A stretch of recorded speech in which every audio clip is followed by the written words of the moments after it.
Le cœur est le principal organe du système cardiovasculaire. Ce muscle, par ses battements, pompe sans relâche le sang pour l'envoyer dans le reste du corps.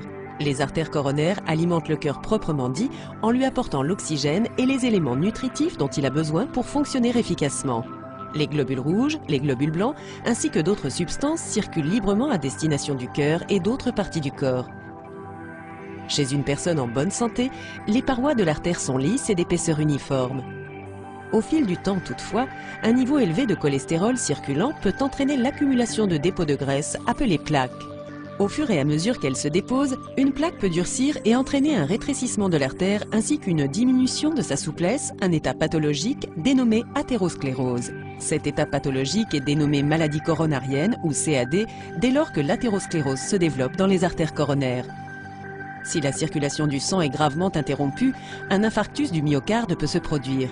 Un infarctus du myocarde, ou IM, est une autre appellation de la crise cardiaque.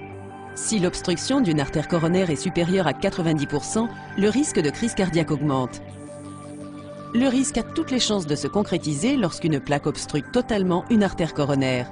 Une maladie coronarienne contribue aussi à l'augmentation du facteur de risque d'infarctus du myocarde par le développement d'un caillot de sang. Très souvent, il se forme une fissure au niveau du site d'accumulation de la plaque. Dans ce cas, le sang peut coaguler ou s'amalgamer sur le site de la fissure ou un caillot de sang dénommé thrombus peut grossir jusqu'à ce qu'il bloque complètement le passage du sang.